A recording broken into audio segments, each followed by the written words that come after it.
And joining us right now from Big Hollywood and Breitbart News, it's John Nolte. He's their film critic. He's their media analyst. He's the voice of reason at Breitbart News. John, thanks for joining us. Hey, good morning, gentlemen. Well, and of course, we want to talk about Spectre. It opens today, or technically last night. Did you see it last night? I saw it last night. This is so cool. I'm still not getting over the disappointment. It's really boring. Oh, man. Boring? What? A Bond film? No. That's the one thing a Bond film can't be, John. No, even the worst Bond films, A View to a Kill, I could still watch it. It's silly, but it's not boring. And this isn't Quantum of Solace bad, because there's nothing as bad as Quantum of Solace. But the first 20 minutes are pretty good, and then it just kind of lies there. And the worst part is the cinematography. It's like this buttery, creamy cinematography. It makes everything look digital. You really can't see everything. And the girl, the Bond girl, the main Bond girl, her and Daniel Craig have no chemistry, and I don't want to give up any plot points, but the chemistry between those two is vital to the story because of how important the relationship is. And it just lies there.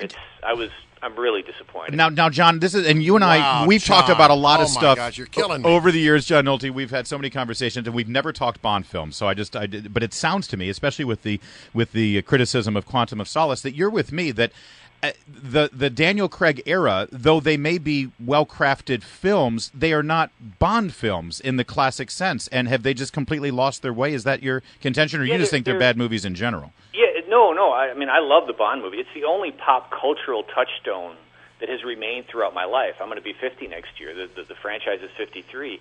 So I love the Bond films. There's nothing like going to see a new Bond film. And Casino Royale is a little overrated, but it's good. And Skyfall is a little overrated, but it's good.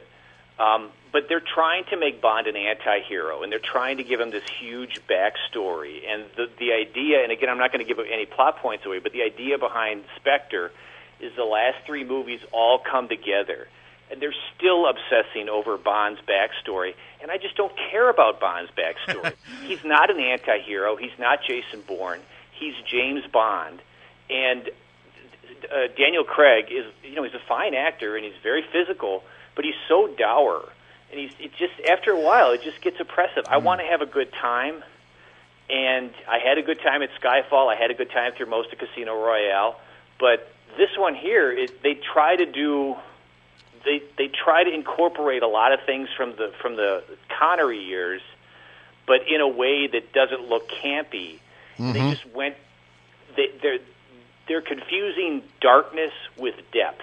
Well, listen, there's just no depth. I will admit that the current portrayal of Bond is a bit darker, a bit more gritty, and I sort of like that. I think it gives the character some depth. But what am I to make of this? Because I hear you say you are, and I trust your judgment. But I read here on Rolling Stone, if there is such a thing as James Bond greatest hits, then Spectre is it. The 25th movie about the MI6 agent with a license to kill is party time for Bond fans. A fierce, funny, gorgeously produced Valentine to the longest franchise in movie history. One of the things you're seeing. I'm trying to figure out that's completely different than what you're telling me. Yeah, well, and you're seeing that throughout too, because either critics really dislike the movie or they love it, and that's because the early reviews were like, "This is the greatest James Bond movie ever," and then all of a sudden, if you look at Rotten Tomatoes, it went from 95%. I think it's down to about 62%. So it's 2 points from being rotten.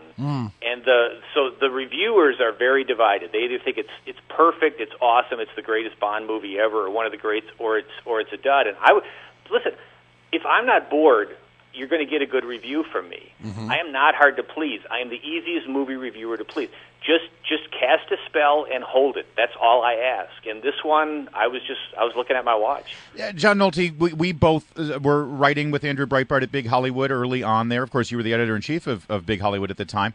And we often could find some political angles in the world of culture and entertainment. That was part of what we did, right? Mm-hmm. I want to ask you, do you think that political correctness has damaged the Bond brand? Because let's face it, Sean Connery and Roger Moore's Bond, they were womanizers. They were indiscriminately killing people left and right. They were kind of badasses, and that's not acceptable in the politically correct Hollywood these days. Is there an influence there? I think it hurt a couple of the Daniel Craig movies, and it did hurt a couple of the of the Pierce Brosnan movie, because you just want to escape. You don't want to have to worry. I don't go to the movies to watch CNN. I go to the movies to escape.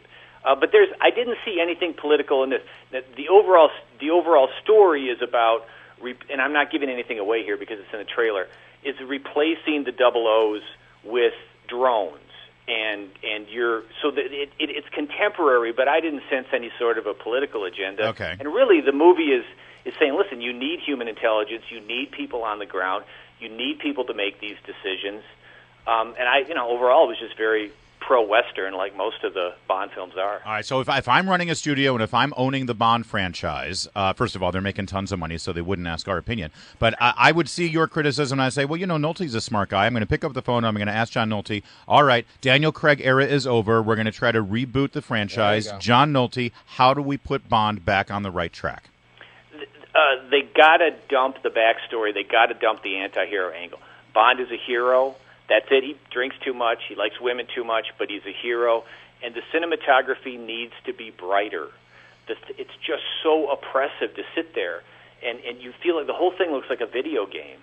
So just brightening the movie up a little bit. It can be tough and edgy, and it can have there's a couple great fight scenes in the movie. One reminiscent of From Russia with Love on the train, but it just needs to be brighter, and they just need to get over this. Bond has fun. That's one of the things we loved about James Bond. He has fun. He enjoys what he's doing. Yes, yeah. And it's fun to watch him. It's there's a lot of fun in the movies. Yeah. What's wrong with escapism? I don't get it. Judi Dench, of course. I don't want to spoil it if people haven't seen Skyfall, but there was no way that character could return. Ray Fiennes now. That one's gone. Yeah. How was he?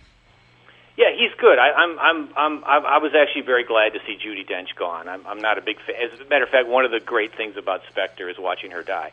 Oh. But about Skyfall, her character, not her personally. I'm sure she's a nice woman. Yes. But he's fine. I think her name is Naomi Harris. Is Moneypenny. She's just awesome. And the young man who plays Q, he's sort of a dweeby Q. Yeah. He's fantastic. The best scenes are really with those characters. And the gadgets and all of the stuff, the action sequences. There are some gadgets. There's a cool car. There's a cool watch.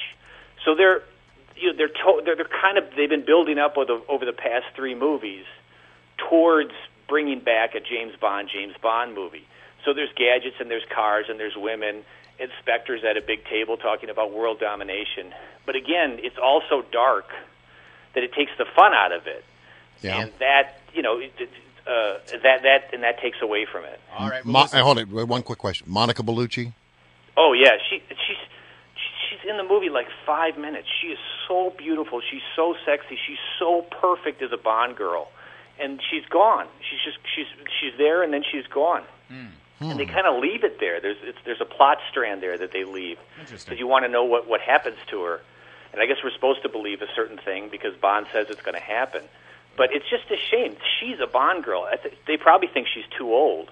But, man, she's amazing. Wow. All right. John Nolte. Follow him on Twitter, by the way. Nolte NC must-read Twitter feed. Yeah, thanks, And, John. again, follow his byline at Breitbart. Listen, this is your first voice now about the Bond movie. He saw it last night. This is his first take on it. We didn't know what his opinion was going to be when we booked it. Yeah, John, thanks for joining us. Thanks, guys. Have a good weekend. We're all still going to see it. I'm still going. Oh, yeah, there's no doubt. Exactly.